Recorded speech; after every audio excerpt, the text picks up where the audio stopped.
So this is gonna be mostly about one other dream from last year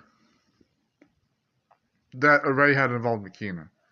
And not same time last year, more like same time like average of the season, the 4 month period, 4 to 7 month period that I had been raising Mackena MacLean. This had actually already been happening. I was like, it had been a short time after, not like, since the 2 weeks I'd been watching Talia's Tarot and trying to get engaged with Catholicism, but also like when right before I would find out Mackena had deleted her channel, I would actually go into a little bit of inner healing and shadow work.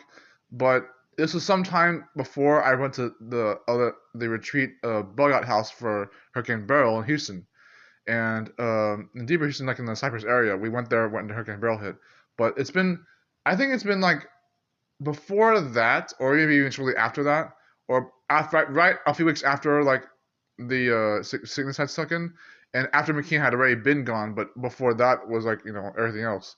So some short time when I had already been lecturing at the house, um, a little bit maybe I think it was September. It may have been September of last year.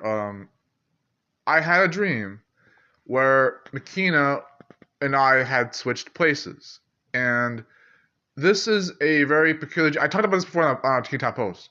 We had switched places in a very abstract way.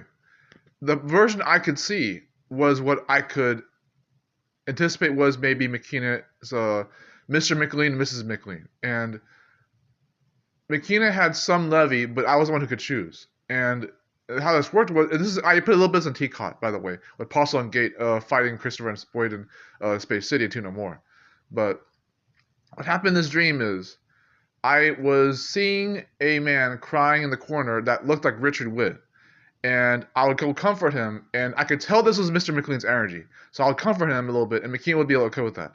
Then I would turn over to the woman who looked like my mother, Sylvia Cashman, but that was actually Mrs. McLean, right? And an urge insisted very consistently, said, "Okay, Tony, let me take control, and I'll show you what I'll do in this situation." I'm like, "Okay, go for it." That was McKeena, and she would go all balls to the wall on this woman, and I'm pretty sure was her mother, Mrs. McLean. And then I woke up. Some people think that I don't have a psychic connection with my goddaughter, and that's their fucking loss.